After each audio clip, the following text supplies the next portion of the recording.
Welcome to another episode of the No Time to Be Offended podcast, hosted by Matt Christopher and Dan Adler. Settle in, listen, and learn what drives them to share their knowledge and experiences, with the hope it gets you thinking about a different perspective on life. Over to you, Matt and Dan. G'day, Matt. We're back. We're back. It's Monday, the 21st of April, Easter Monday. Absolutely. So, do we say Merry Easter? I know we say Merry Christmas. I'm not sure what I think Happy Easter's the go. Is it Happy Easter? And have you had a good Easter? I have, actually. Really good. What have you been up to? Oh, just spending time with the family and catching up with you. And it's been really good, actually. It's been beautiful weather. Normally, Easter's a bit rainy here in Australia. But it's been stunning outside. I went for a walk and talk this morning with my mate Mark Cash and Kangaroo Cliff Points, and everyone was out and about in Brisbane enjoying the Botanic Gardens and the blue skies. It's beautiful. It's a blessing. So what have you been up to over it's been quite a while since we did the last. Yeah, so what have you been doing? Work has been incredibly busy. We've had overlapping projects and the team have just been at full capacity doing TV ads, radio ads and websites, and the list goes on, driving all over the countryside. So it's been super busy. Hence we haven't had time to do this podcast episode, and we are sorry that we haven't been dropping one every single week. Please forgive us. But we don't want to be a statistic. We want to be a podcast that continues past at least 12 and 13 so we can be on the other side of the bell curve and continue on. So thanks for your time today. Thank you very much. So for me, I got some really good news, which you know, and I've been open about my cancer journey. Tell us about it. Yeah, so 12 months ago, I was diagnosed with aggressive prostate cancer. Fortunately for me, it was encapsulated or kept to the prostate, and I had radical prostatectomy, had a prostate removed. So I'm going. What am I actually this month? I'm going to be 53. So anybody's still going. A young pup. Oh, absolutely, I feel it. So I had a very high Gleason score. It was at about 8 or 9. So if anybody knows about cancer, that's very, very high. But I've had my third test or checkup since, and my results now, it's 12 months now since I had the removal of the prostate. I'm negative. Fantastic, which is mate. Absolutely fantastic. Well done. And also my iron levels, which were sort of showing worrying signs, have come right down as well. So I'm really grateful that I've been given, this extra time, or, I can go on with the rest of my life and look after my family and be with great friends like you.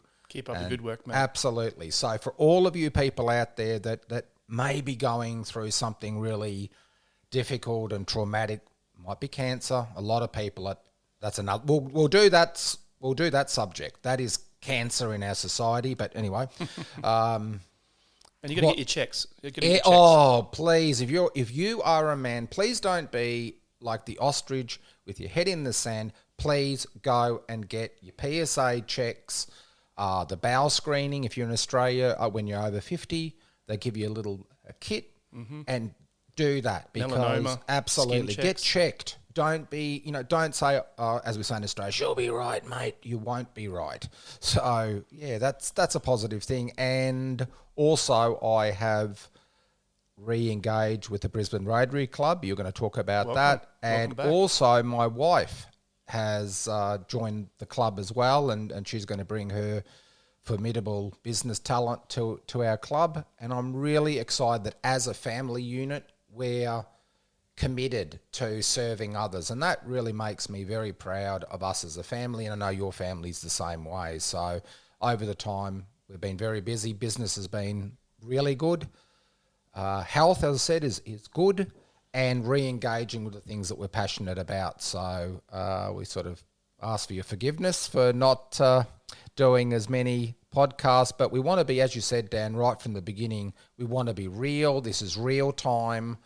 We are so busy that we're actually buying out time from our families to produce this. So it's a time capsule. It is, absolutely. Talking about time capsules, I went for my walk this morning and I saw in the Botanic Gardens the time capsule that was buried in 1988.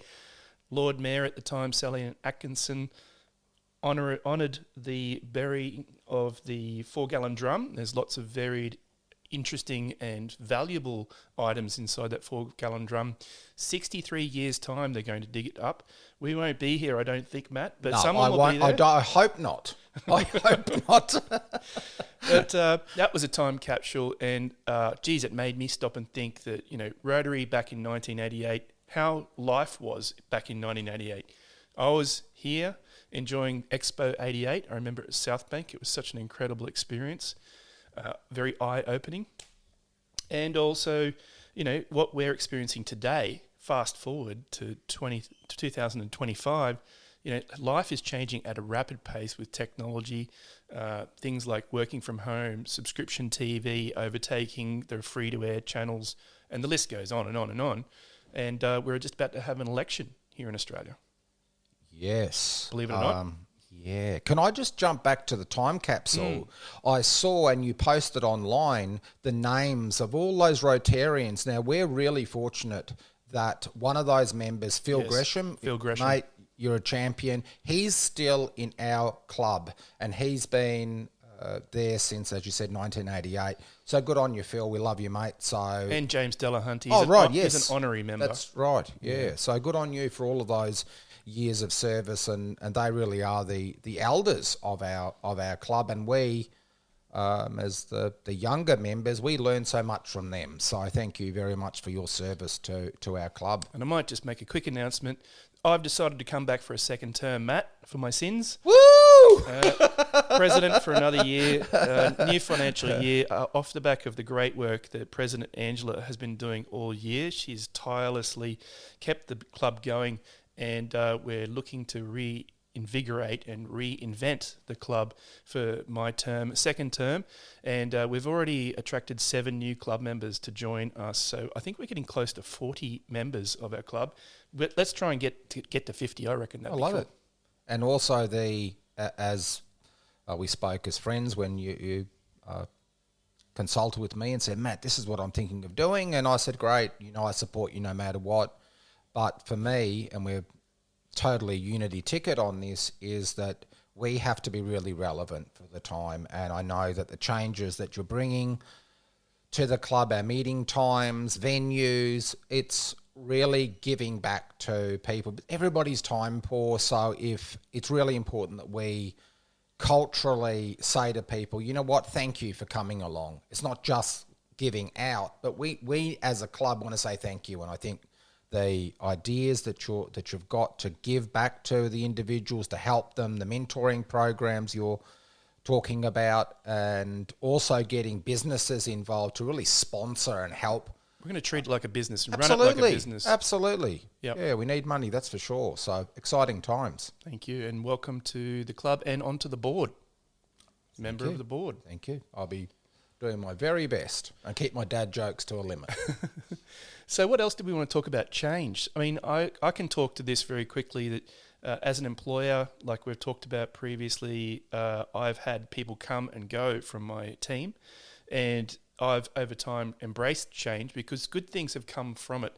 Not saying that I want my people to leave, but at the same time I had to change my perspective on it and look at it with curious eyes and think, what's behind this? What's on the other side of that rainbow, or what's on the other side of the bridge? And instead of running away and being upset that things have changed on me when I've worked so hard to train this person up and they're now walking away with all that knowledge, I've said, okay, that's fine, go forth, and with our blessings, if you love something, let it go. They've gone, and in fact, some of them have come back to our nest and wanted to come work with us again. David Fanning, for one, has come back to the nest and is now part of our fold. And I think that's the height of compliment of any employee, is that they can look at their boss and say, you know what, I want to come back and work for you. I reckon that's bloody cool. Yeah, not burning bridges. Yeah, is really important. And I've obviously in different industries, but I've trained people and they've gone out on their own. But I've always said to them, especially if they're good human beings, you're always welcome. And you're the same. You don't want to hold somebody back. It's hard because you have invested so much money, and as a business person, it's always hard when you've invested so much time and effort in a person, because as a business person, you know that it takes many years to get that professional, get them to that standard that you need for your industry and your business. And then you need X amount of years afterward to recoup the money. So it's hard from that point of view. But if you don't burn the bridges and they're good human beings, and then they come back, it's almost like it's a beautiful compliment. You know, they've gone and had a look, a taste test. The grass probably isn't greener over there, and they've come back. And I think that's a really beautiful thing. And it takes maturity. And yeah, you can take a financial loss, but at the end of the day, good human beings are pretty hard to find. So, yeah. It's what you do with the opportunity, isn't it? Yes. As it presents itself, looking at it and thinking, what can I take advantage of this opportunity, but also make it a win-win for people, for the people around you, that they look at it and go, oh, that's interesting, the way he handled that and what he made of it. You know, what's they saying? Make lemonade out of lemons sometimes. That's right. Yeah, that's a good point about our behaviour, especially as leaders, is that there's eyes and ears everywhere. And if we, which is easy to do, we've all done it, you overreact. I've done it, you know. People are watching and thinking, okay, well, I've been thinking about that situation myself, and they're, in a sense, they're watching what happens. It's almost like they're role-playing through somebody else vicariously. So that sets a tone for the whole business. And I think if you can have honesty, and I know that that's something that your personal brand is on honesty, and I know compassion as well. Absolutely. You don't understand. Everyone's got a story. Everyone's got something going on in their lives. I've had to learn that a lot because I used to get frustrated with other people thinking, why are they doing that? And why are they thinking that? And why didn't they act the way I expected them to act? And why didn't they click on that thing or see something and do what I would do? But, you know, we were just talking about this earlier today, that I just look at life differently on some things, and I lean into things that are difficult and maybe to my detriment. You know, maybe I spend too much time on the wrong things, and maybe other people are smarter and they go, well, opportunity cost, why spend time on that? You could be doing something else more prosperous. But there's something about taking on a challenge, and that's, again, why I've come back for a second term for being president of the Rotary Club. Yeah, absolutely. I don't think anyone else put their hand up. So, you know, I think that if I can turn it around and make it something that's really attractive, and I have a competition of people wanting to be the next president after me, again, people will be looking at that going, wow, how did he do that? Even other clubs have a attendance problem, engagement problem, and their value proposition of what they're selling is not attractive. So I'm going to try and make it attractive and see if I can do something that other people can't do, because that's what drives me. And that's all about change, isn't it? For instance, each president of, let's say, Rotary has their own style, and then another person comes along. And we know with Angela, she brought this vibrancy and a really open view of the world and taking on possibilities, very positive person. And then you have a very inclusive style, but also about the win-win. Very important for you and for me that we have that win-win. But that takes time to be able to implement things that are going to be of value to everybody. I think that's really important. And change, which is the subject we're talking about today, is at first is really difficult, because when we want, I think as humans, we want the safe position of not having to think, not having to worry, not having to stress, things just to happen automatically. And we're in a world at the moment, which we're talking before we started the podcast, we are in tremendous change, politically, social, religious, cultural change is just AI, back to that subject again, it is just, it's change, and it's happening so quick now.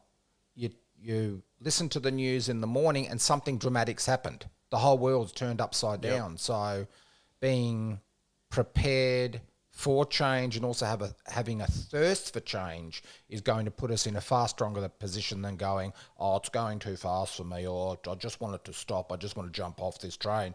Well, it's not going to stop for any of us. So no, it's the cat's out of the bag. And then you layer over the top of that quantum computing, and the power of being able to look at different dimensions. That with AI, the world is just going to be going, wow, strap yourselves in. This is going to be one incredible ride.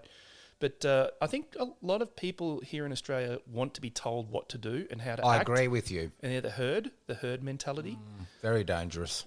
So, we're coming into an election. I hope people remember what the last 4 years was like. Particularly, it was a real struggle for small, medium-sized businesses, SMEs. And the cost of living, it's been terrible. The cost of electricity, rates have gone up. Everything is just out of control. And we have an opportunity for change. And we hope that the leaders understand the importance of not just kissing people's butt. And Babe, what about babies? They love kissing babies. Love kissing babies. Yes. But I think the next 2 years is going to be critical. Because whatever precedent gets set after, all this disruption from Ukraine and the other wars and, Donald Trump and all this political unrest and the share market going up and down daily, Wow. Is it going to get any worse than this? Is it going to, bubble over and explode? Or is it going to settle down? Or is this the new normal? I'm going to ask you a question. Our parents are at retirement age.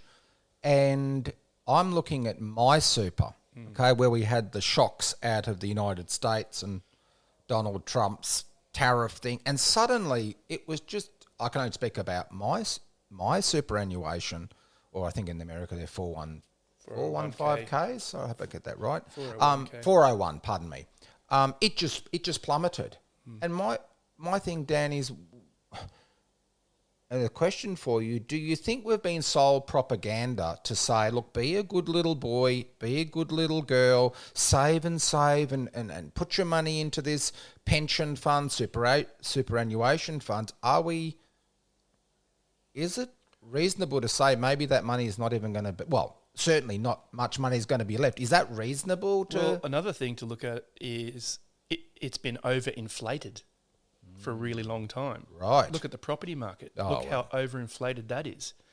I know just recently our board of executives of the Rotary Club of Brisbane, we got advice from Morgans to change the Commonwealth Bank shares, which we had a lion's share of our portfolio invested in. It was overinflated. The PE score was way out of whack. If it's too out of control, meaning it's like overinflated, then it's going to pop or it's going to come down and have a correction. And it did. It was a really good advice. I think we must have saved somewhere in the vicinity of $200,000. That's a lot of money. If we'd kept on that share with the amount of money that the Rotary Club of Brisbane had invested. Yeah, it has had a major correction. I feel sorry for those people that, they've been through the GFC and they've seen that major correction that happened, and a lot of people that were 65, 70, their share portfolio dropped like about a third. Yeah. But it'll bounce back. But at the same time, every day, every week, every month is important to people's lives. Just need good advice. I know that this time last year, I met with my superannuation fund manager, and he said, you've had 23% growth. It's been just a that's huge 2 fantastic. years. So we're going to change it all to be more conservative, put more into cash, because we can sense that something big is going to happen and there'll be a correction.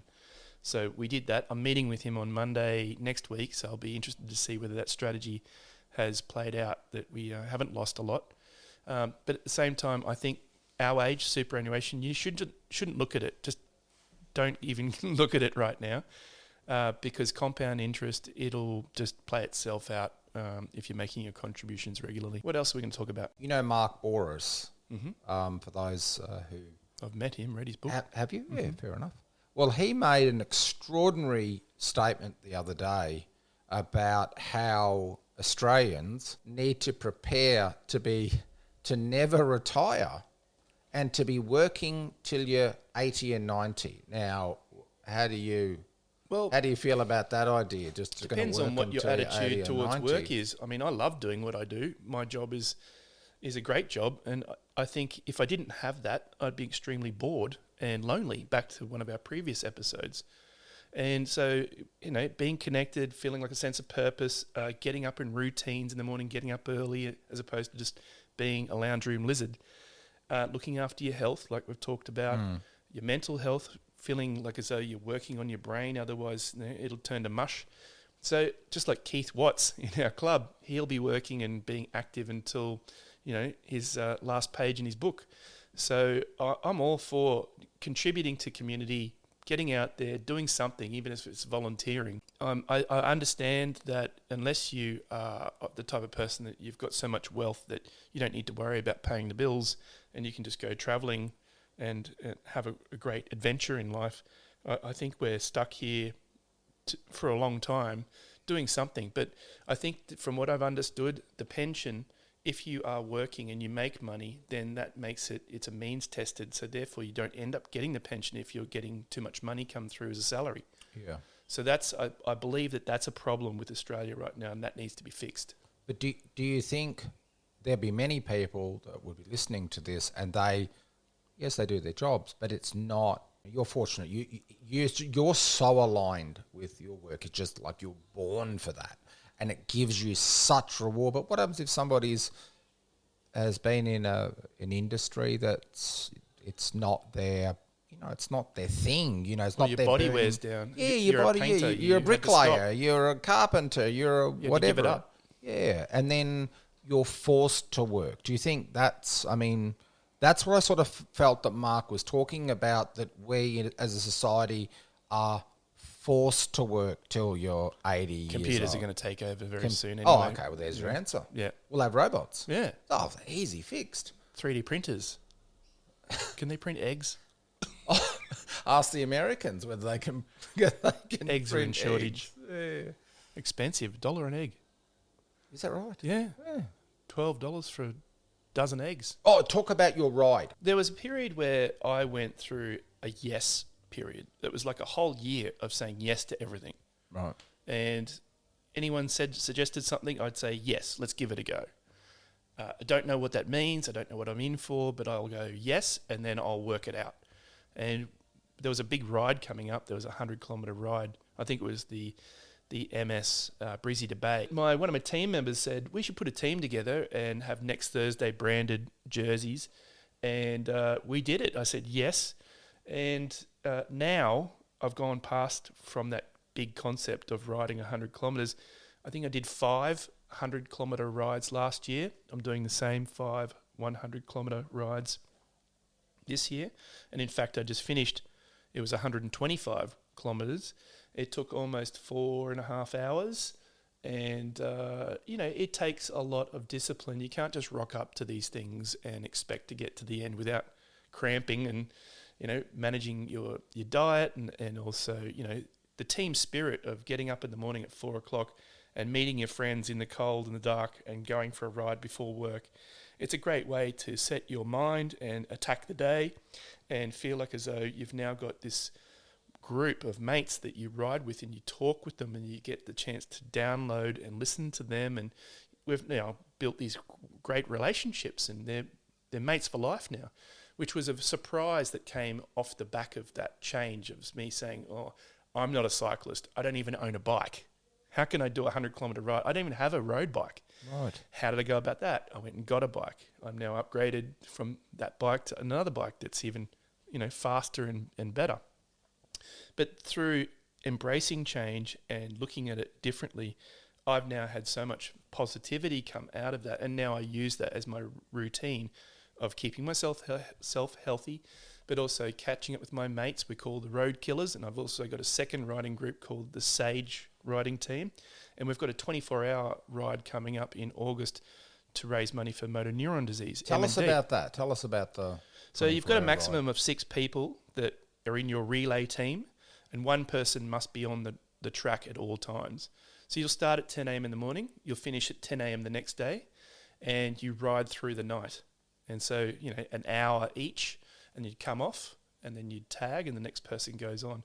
And you get really kind of funky in the middle of the night, like between 1 o'clock in the morning and 3 a.m. in the morning, and you're like riding and there's no one else out there. The white line fever. Yeah. And I had headphones on playing Metallica. Just I was like, and that kept me company. But you think, oh, I would never do anything like that. But again, I said yes when Sage asked me. And this year we've got 2 teams for Sage because we've got 12 people that are interested. And so that combined with the Brisbane to Gold Coast bike ride, riding has become something that keeps my back nice and strong because I've got fused spine.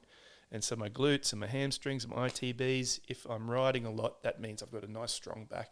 And that's been a good positive. Would never have thought that riding would be a cure for my bad back. So it's like a combination of not just rehabilitation in a physical sense, but and meditation. Yes. Because all I think about on the bike ride is just the road, and it distills my thinking. And it brings out the little boy in you when you're doing 65 kilometres an hour down a road. You're only separated between the road and a thin piece of lycra and a helmet.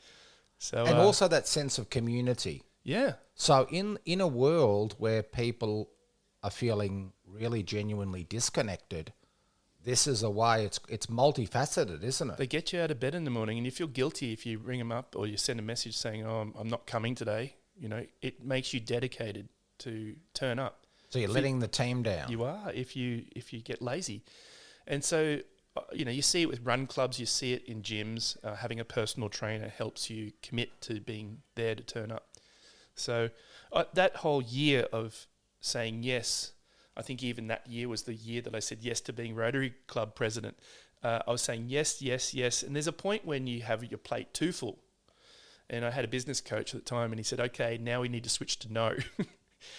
And there's a really interesting book, Mark Mason's The Subtle Art of Not Giving a Fuck. And you've only got so many fucks to give before you're dead. So you have to choose which fucks you want to give a fuck about. And that was an interesting period where I went through and going, okay, let's cultivate my life. Let's choose where I invest my time and who I invest my time with, because I want to value each day and each moment. And if I am going to have a conversation like we're having now, I want it to be a worthwhile one. And hence I went through a phase of investing time, investing in energy, and making those choices to say no. So I went from saying yes, yes, yes to no, no, no. And then now I'm in a phase where I'm really being grateful for the moments that I've got and what I'm doing, because I think I've tailored the life that I'm happy with at the age of 50. Yeah, I agree. I've gone through a very similar journey where I had to change from needing other people's approval, that's the way I was sort of raised, to realising that I only have, and all of us do, have a finite time on this earth, and there's priorities. And one of the priorities is my own well-being, emotional, mental well-being. And some people, they don't mean it, and they're not doing it deliberately, but they're sort of vampires. They do drink your blood in a sense. They do. No matter how much effort you put in, it's never enough. And I needed to just really to pull back and go, well, okay, who are the people that really add something to my life? Of course, you're a true friend of mine, but it's not about money, but it's about all of those things, like you said, about the riding thing. There's the I would call it the spiritual aspect, which is the meditational sort of aspect, which we all have a spiritual side. It's not talking about religion, but a spiritual side.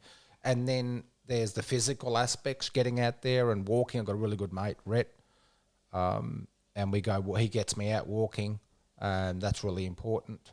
And as a family, spending time together. I don't like the word quality time, but it sort of feels like, well, I'm going to spend this 15 minutes, that's going to be the most important thing. No, it's making sure that as a family we are connected. And as I said with Rotary, having my wife Monica on board, that's a great thing. We can do things together. So I'm not going out to do Matthew stuff and it'll appear selfish. Yeah, you're doing it together. So I think a recalibration is really important, that there needs to be people around you who genuinely lift you up. Well, there'll be a new day tomorrow. I think we've covered off the subject of change thoroughly enough in this episode, from politics to Rotary, the change that's in my life with AI and jobs and your job. for health and fitness. And, we're encouraging people to have a healthy appetite for bringing change into their life and seeing what comes out of it, but put the work in and realise, life is not just a big gift. And, go get it, eat life up, starting today. Tomorrow's a new day, and enjoy what's on the other side of Easter. Thank you very much, guys. Thanks very much. See ya. Bye. We hope you enjoyed listening to this episode of the No Time to Be Offended podcast. To follow us, like, and subscribe. And you'll find more content on all popular social media platforms. Search No Time to Be Offended. Stay tuned for the next episode. Until then, we hope you get the best out of your life.